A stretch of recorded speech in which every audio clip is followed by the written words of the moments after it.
Hello friends, welcome to my channel. स्वागत है आप सभी का आज के इस नए सेशन में। और ये सेशन हम लोग करने वाले हैं ये जो दृष्टि का क्विक बुक आता है, और इसमें हम लोग कवर करेंगे जनरल साइंस और साथ में साइंस एंड टेक्नोलॉजी। तो इस सेशन को आज से स्टार्ट किया जा रहा है और ये काफ़ी इम्पोर्टेंट होने वाला है बीपीएससी के लिए और साथ में वैसे अन्य एग्जाम के लिए जहाँ पे साइंस का सेक्शन पूछा जाता है। तो आप इसको बीपीएससी मेनली रूप से ये पीसीएस के लिए रहेगा। तो ये बुक देखिए किसके लिए इम्पोर्टेंट है। तो यहाँ पे आप देख सकते हैं ये UPSC, state PCS, CAPF, CDS and other competitive examination. तो आप लोग इसमें से जिस किसी का भी तैयारी कर रहे हैं तो ये इम्पोर्टेंट होगा आपके लिए। मैं मेनली रूप से बीपीएससी, खास पीएससी, यूपी पीसीएस हो गया या फिर जेपीएससी हो गया, और ये अन्य पीसीएस जो भी हरियाणा पीसीएस, एमपी पीसीएस, तो उसके ओरिएंटेड रहेगा। ये काफ़ी अच्छा बुक है ये। इसमें साइंस का मैं चैप्टर वाइज देखिए इस तरह से हम लोग स्टार्ट करने वाले हैं, जिसमें पहला सेक्शन जो है, पहला सेक्शन रहेगा वो आपका फिजिक्स रहेगा। हम लोग फिजिक्स से स्टार्ट करेंगे। तो इसमें देखिए कंटेंट में क्या क्या, पहला चैप्टर में है यूनिट एंड मेजरमेंट, दूसरे में है मोशन, तीसरे में है वर्क, एनर्जी एंड हीट, और चौथे में है वेव एंड साउंड, फिर है आपका फ्लूइड, फिर है लाइट एंड ऑप्टिक्स, और उसके बाद जो है आखिरी चैप्टर एक है आपका यूनिवर्स, जिसमें हम लोग सोलर सिस्टम के बारे में और प्लैनेट सेटेलाइट जितना है उसके बारे में देखें। तो कुल इसमें 7 चैप्टर है जो कि काफ़ी महत्वपूर्ण है आपका। आप देख लीजिए प्रीवियस, मैं जैसे ही सेशन आगे लूंगा आप प्रीवियस ईयर से क्वेश्चन देख सकते हैं। तो आप निश्चिंत होकर इस सेशन को वन बाय वन, इसको यूनिट वाइज हम लोग कंप्लीट करेंगे। तो ये आज हम लोग पढ़ने वाले हैं यूनिट 1, जो कि है यूनिट एंड मेजरमेंट्स। तो ये सेशन देखने के बाद आप लोग कमेंट करके बताइए कि ये सेशन आपको कैसा लगा, और उसी के आधार पे मैं आने वाले दिनों में बहुत ही जल्द आपका जो अगस्त लास्ट वीक दिया गया है, देखिए ये इम्पोर्टेंट सभी के लिए है, लेकिन मेनली रूप से मैं फिलहाल अभी इसको बीपीएससी 67th बीपीएससी जो पीटी रद्द हुआ था, वो जो री एग्जाम होने वाला है, उसके आधारित आपको बना रहा हूँ, ताकि आपका साइंस का क्वेश्चन जो कि आपका 30 क्वेश्चन डायरेक्ट क्वेश्चन रहता है, तो आपका एक भी क्वेश्चन नहीं छूटे। इसके लिए मैं इस चैप्टर के लास्ट में कुछ एमसीक्यूज भी दिया गया, उसको भी हम लोग कवर करेंगे। तो ये सेशन बहुत ही महत्वपूर्ण होने वाला है। तो चलिए आज का सेशन हम लोग स्टार्ट करते हैं, यूनिट एंड मेजरमेंट।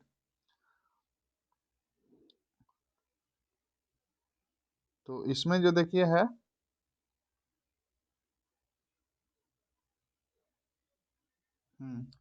यहाँ से आपका स्टार्ट है, पहला चैप्टर है, ये है आपका यूनिट्स एंड मेजरमेंट। मैं आपके लिए जूम कर दूंगा ताकि आपको एकदम कोई भी कठिनाई नहीं हो आपके जिस डिवाइस में आप देख रहे हो। तो यहाँ पे देखिए, चलिए लाइन वाले हम लोग जाएंगे और जहाँ पे इंपॉर्टेंट रहेगा मैं उसको मार्क कर दूंगा। तो देखिए यहाँ पे क्या लिखा हुआ था, science of a measurement has been known to the humankind for a very long time. तो ये जो मेजरमेंट है वो ह्यूमन काइंड के लिए बहुत पहले से मतलब ये माना जाता है, with various civilisation deriving their own units. The Indian measurement of time for instance है widely recognised as the oldest in the world. तो इंडिया का जो सिस्टम जो है उसको एक तरह से ओल्डेस्ट माना जाता है। तो देखिए अब है स्टैंडर्डाइजेशन ऑफ द मेजरमेंट। तो इसका हिस्टोरिकल बैकग्राउंड देख लेते हैं। देखिए यहाँ पे ये जो चैप्टर है थोड़ा इंट्रोडक्टरी पार्ट रहेगा, फिर भी यहाँ से भी प्रश्न पूछे गए हैं, तो जहाँ पे वो आएगा मैं उसको मार्क कर दूंगा आप लोग के लिए। तो आप निश्चिंत होकर इस सेशन को पूरा देखिए, स्किप मत मारिए, नहीं तो फिर आपका रिजल्ट में भी स्किप लग जाएगा। मैं चाहता हूँ आप इस सेशन को पूरा देखिए और क्वेश्चन अच्छे से आप एक बार देखिए तो पूरा सही है, फिर आप बताइएगा।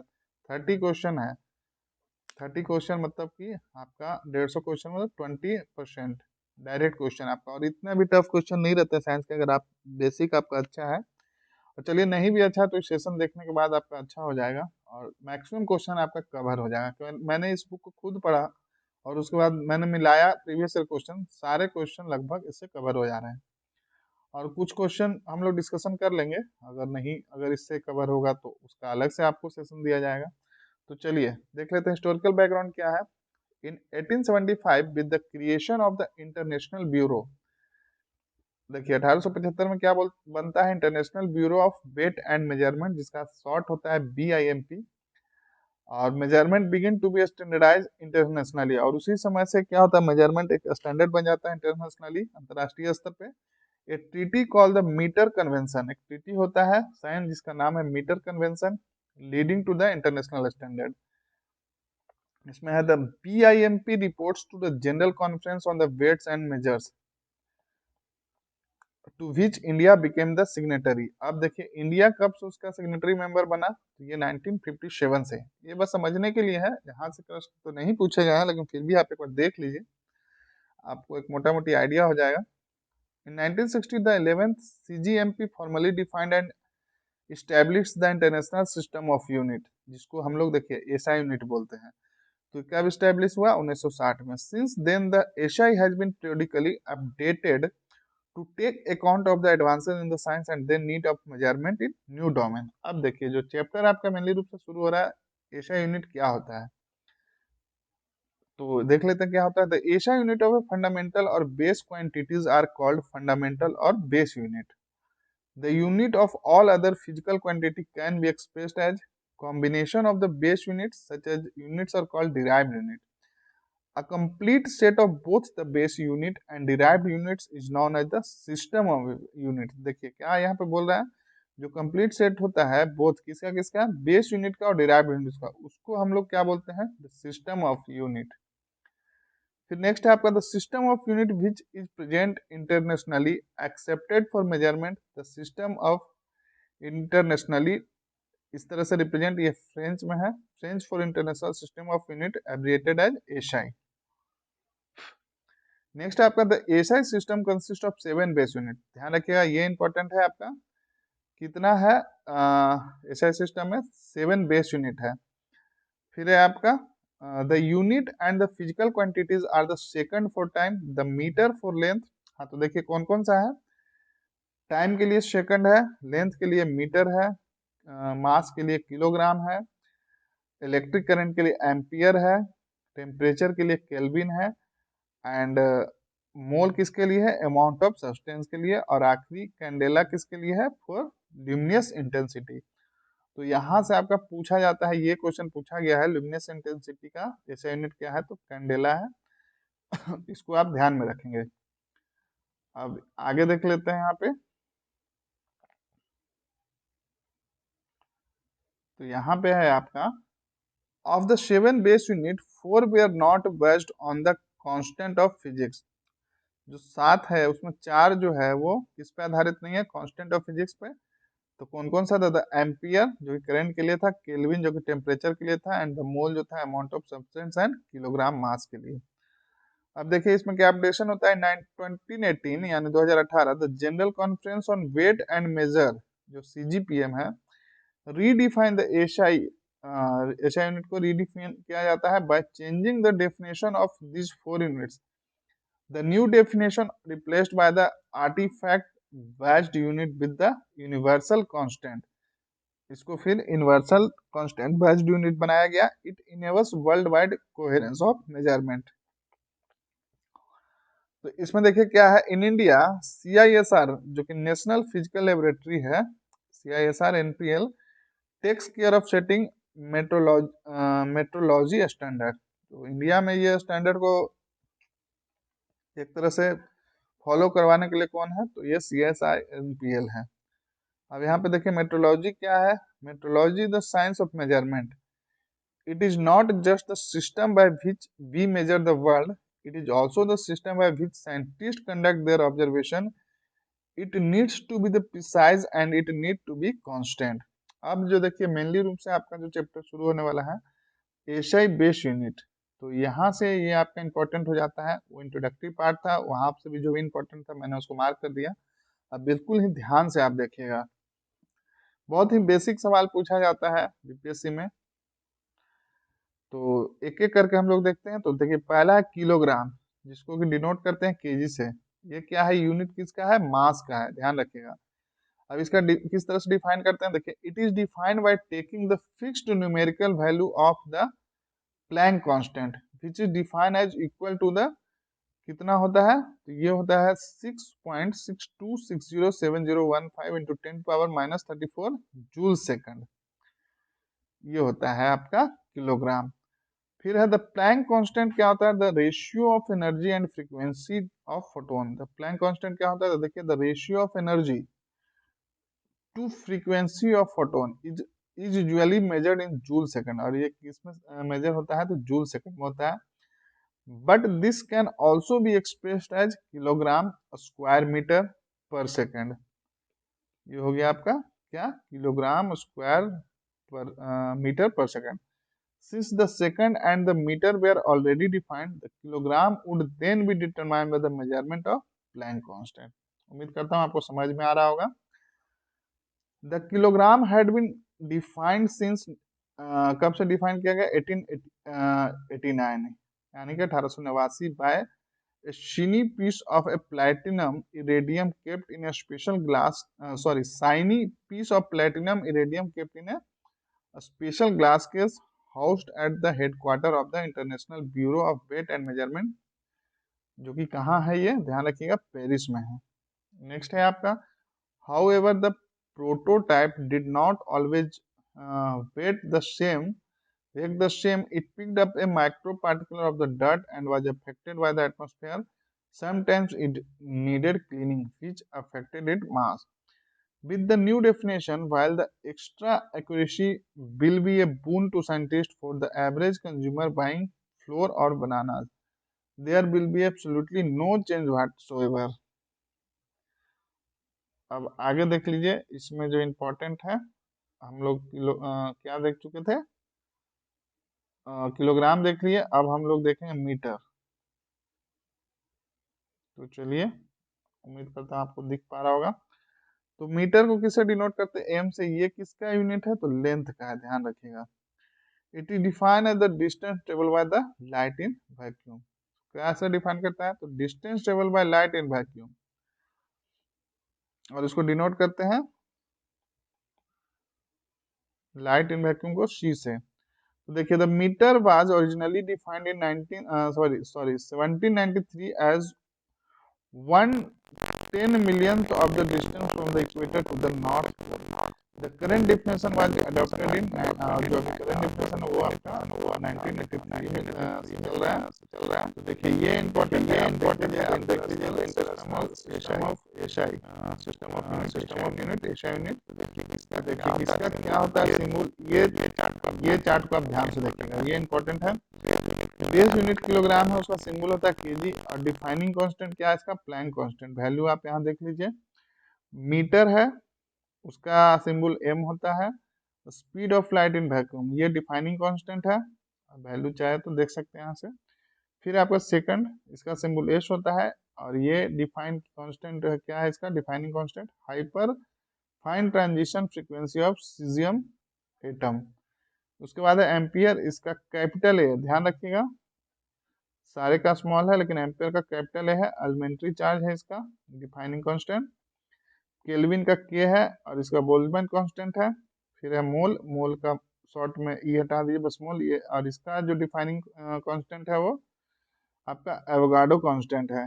कैंडेला का है सीडी, और इसका क्या है, luminous efficiency of the monochromatic radiation of frequency 540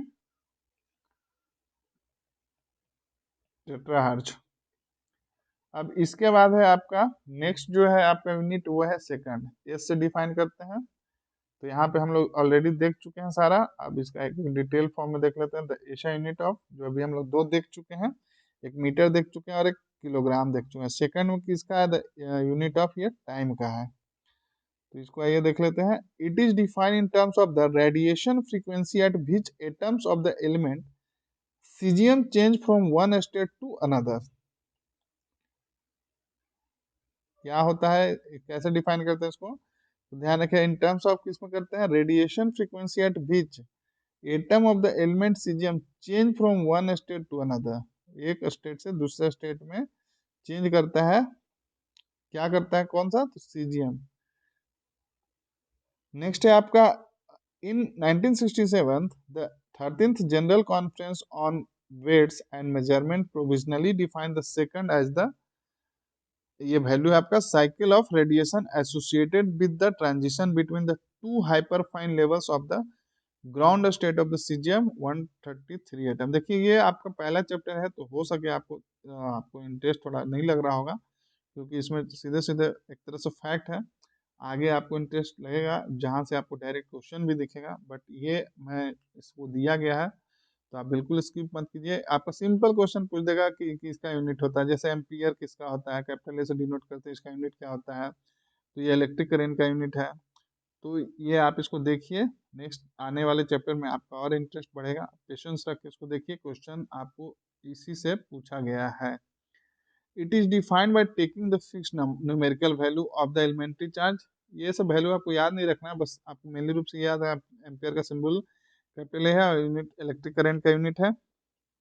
यहाँ पे earlier the ampere was defined as the constant current which if maintained in two state parallel conductor of indefinite length of negligible circular cross section and placed 1 meter apart in vacuum would produce between this conductor a force equal to 2 into 10 to the minus 7 Newton per meter of length। तो यहाँ पे हम लोग 3 unit पढ़ लिए, आगे देख लेते हैं। Thus the ampere is now defined in terms of how many elementary electrical charges pass per second instead of by any imaginary and impossible experiment involving the force between two indefinite parallel current carrying wires। अब next जो आपका unit है वो है kelvin. Capital कैसे denote करते हैं, और यूनिट ऑफ थर्मोडायनेमिक टेम्परेचर, यानी जनरली टेम्परेचर का है। It is defined by taking the fixed numerical value of the Boltzmann constant. Boltzmann constant को किससे डिनोट करते हैं, कैसे, to be 1.380649 10 to power minus 23। ये वैल्यू आपको याद रखने की कोई जरूरत नहीं है। When the expressed in the unit, ये हो जाता है आपका which is equal to the, आपको मेनली रूप से ये ध्यान में रखना है, KG metre square per second square kelvin. Earlier it was defined as the fraction, ये पहले जो इस तरह से फ्रैक्शन में डिफाइंड था, thermodynamic temperature of the triple point of water. आगे है thus the Kelvin is now defined through the constant relating thermodynamic temperature to energy Boltzmann constant instead of by the point at which water coexist a liquid gas and solid। तो देखिए ये question आपका, देखिए ये triple point ये अभी पूछा गया था आपका, आई थिंक सीडीपीओ या बीपीएससी दोनों में से एक में से पूछा गया था। ट्रिपल पॉइंट क्या होता है, जहाँ तक मुझे या कोई अभी रिसेंट किसी एग्जाम में पूछा गया है, शायद उसी में था, देख लीजिए आपको। तो देखिए क्या होता है triple point, the kelvin now defined through the constant relating thermodynamics temperature to energy Boltzmann constant instead of the point at which water coexist as. देखिए यही क्वेश्चन था कि वाटर जो है तीनों स्टेज में रह सकता है, लिक्विड गैस सॉलिड, उसको क्या बोलते हैं, तो इसको देखिए ट्रिपल पॉइंट बोलते हैं। नेक्स्ट है आपका मोल, इसको डिनोट करते हैं एमओएल से, the SI unit amount of substance का ये एसआई यूनिट है। It is defined by the fixed value of Avogadro constant. 1 mole contains आपका 6.02214, ये आपका वैल्यू है elementary entities and expressed as mole per metre earlier per mole, sorry। Earlier the mole was defined as the amount of substance of a system that contains as many elementary entities in their atom 0.012 kg of the carbon। Thus the mole is now defined in terms of the specific number of atoms or molecules rather than by a quantity intimately connected to the measuring the mass of the sample। Next है आपका candela, ये पूछा गया है, luminous intensity का unit है। The candela is the luminous intensity in a given direction of a source that emits the monochromatic radiation of frequency आपका 540 into 10 to power 12 हर्ज and that is the radiant intensity of the direction. ये value है आपका वाट पर radian, ये आपको याद नहीं रखना। अब देखिए यहाँ पे एसआई डिराइव यूनिट, वो बेस यूनिट था, अब डिराइव यूनिट। तो एसआई डिराइव यूनिट है unit of measurement derived from the 7 base unit of the international से, इसी से जो डिराइव किया गया उसी को बोलते हैं एसआई बेस यूनिट। हम लोग पहले देख चुके हैं। तो देखिए इसमें क्या क्या है, some of the most widely SI derived unit में क्या क्या है, फोर्स, वेट, इसका एसआई यूनिट है न्यूटन, सिंबल है एन। और एसआई यूनिट बेस इन कैसे डिनोट करते हैं, ये हो गया आपका। फिर उसके बाद एनर्जी वर्क हीट, इसको किसमें करते हैं, जूल में, जे से डिनोट करते हैं। फिर इलेक्ट्रिक चार्ज, इसको इसका एसआई यूनिट है कूलम्ब। और फिर उसके बाद कैपेसिटेंस, जिसका कि एसआई यूनिट है फराड, और इसको सिंबल है एफ। ये आपको एसआई यूनिट बेस यूनिट में इसको इस तरह से डिनोट करते हैं। आगे भी है आपका इम्पोर्टेंट। फिर देखिए यहाँ पे है पावर, पावर का है वाट, ये पूछा गया क्वेश्चन है, किससे डिनोट करते हैं, डब्ल्यू से।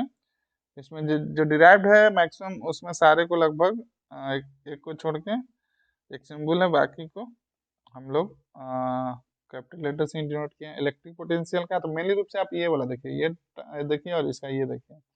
इलेक्ट्रिक पोटेंशियल देखिए क्या था आपका, यूनिट याद करना है डिराइव्ड और उसका एसआई यूनिट। तो एसआई यूनिट का देखिए यहाँ पे आपका एसआई यूनिट पावर है तो उसका वाट हो जाएगा, डिराइव यूनिट पावर है तो उसका वाट हो जाएगा, इलेक्ट्रिक पोटेंशियल का वोल्ट हो जाएगा, रेडियो एक्टिविटी का बेक्यूरियल हो गया। ये पूछा गया क्वेश्चन, ध्यान रखिएगा। एसआई यूनिट क्या होता है, बेक्यूरियल होता है, इलेक्ट्रिक कंडक्टेंस का सीमेंस होता है, फ्रीक्वेंसी का हर्ज होता है, इंडक्टेंस का हेनरी होता है, मैग्नेटिक फ्लक्स का बीवर होता है, इलेक्ट्रिक रेजिस्टेंस का ओम होता है, और एंगल का रेडियन होता है। अब देखिए अदर सिस्टम ऑफ यूनिट, इसके अलावा क्या है, the SI is the only system of unit that is universally recognised, so it has a distinct advantage of the establishing the international dialogue। अब यहाँ पे है देखिए, nonetheless some non-SI unit are still widely used, a few such the minute, hour and days as a unit of time will always be used because they are part of our culture, others used for historical reasons to meet the needs of special interest groups or because there is no convenient SI alternative। तो अब देखिए others में क्या है, time, इसको किससे ये करते हैं हम लोग, मिनट से। टाइम का फिर एक आवर हो गया, फिर टाइम है डे भी हो गया, वॉल्यूम का लीटर हो गया, मास का टन हो गया, एनर्जी का इलेक्ट्रॉन वोल्ट हो गया। तो यहाँ पे देखिए आपका ऐसा यूनिट चैप्टर जो था वो आपका कंप्लीट हुआ। तो अब यहाँ पे हम लोग 4 क्वेश्चन है वो देख लेते हैं। देखिए तो लाइट, ये क्वेश्चन देखिए इंपॉर्टेंट है, इसलिए मैं बोल रहा था कि कोई भी पॉइंट को आप लोग छोड़िए मत, पूरा देखिए। अगर आप देख कर वीडियो यहाँ पे आए तो देखिए, the light is the unit of, कितनी बार बीपीएससी पीटी में पूछा गया है या फिर अन्य एग्जामिनेशन में भी ये पूछा गया है। तो किसका यूनिट है, तो ध्यान रखिएगा ये डिस्टेंस का है। फिर what is the SI unit of temperature, Asia unit का देखिए तो आप यहाँ कंफ्यूज हो सकते हैं। सेंटीग्रेड होता है, फ़ारेनहाइट होता है, केल्विन होता है, सेल्सियस होता है। तो ध्यान रखिएगा एशिया यूनिट हमेशा टेम्परेचर का क्या होगा, केल्विन होगा। फिर उसके बाद नेक्स्ट क्वेश्चन है, the SI unit of heat is same as that of, तो एशिया यूनिट ऑफ हीट का क्या होगा, सेम एज दैट ऑफ। तो इसका सही जवाब हो जाएगा बोथ हो जाएगा, ए एंड बी, यानी एनर्जी और वर्क दोनों हो जाएगा। नेक्स्ट है आपका consider the following, list 1 list 2, क्या करना है, match the pair and select the correct answer. तो देखिए high speed, wavelength, pressure, energy, और इधर है मैक, एंगस्ट्रॉम्स, पास्कल्स और जूल। तो देखिए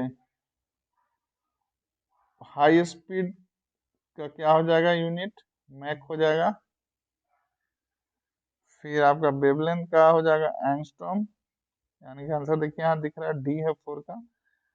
तो डी में ए का 1 हो जाएगा, बी का 2 हो जाएगा, और प्रेशर का पास्कल हो जाएगा, एनर्जी का जूल हो जाएगा। डायरेक्ट आंसर हो गया।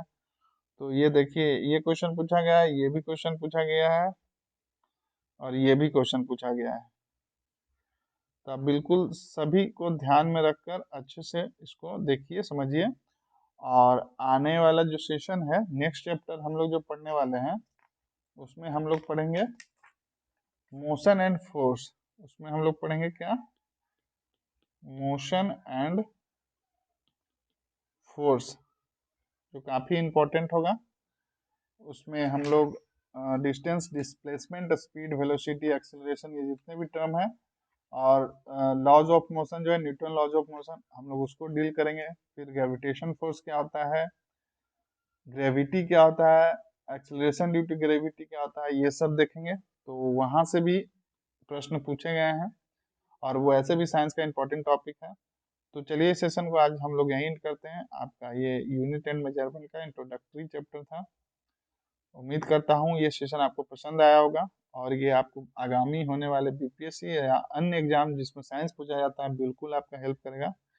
तो चलिए इस सेशन को एंड करते हैं। आप सभी इस सेशन से जुड़े, आप सभी का बहुत बहुत धन्यवाद। और हाँ, वीडियो को अगर पसंद आए तो लाइक करना ना भूलिए, और शेयर करिएगा अगर और लगता है कि इससे लोगों को हेल्प होगा, और कमेंट करके बताइए ये सेशन आपको कैसा लगा। चलिए धन्यवाद आप सभी।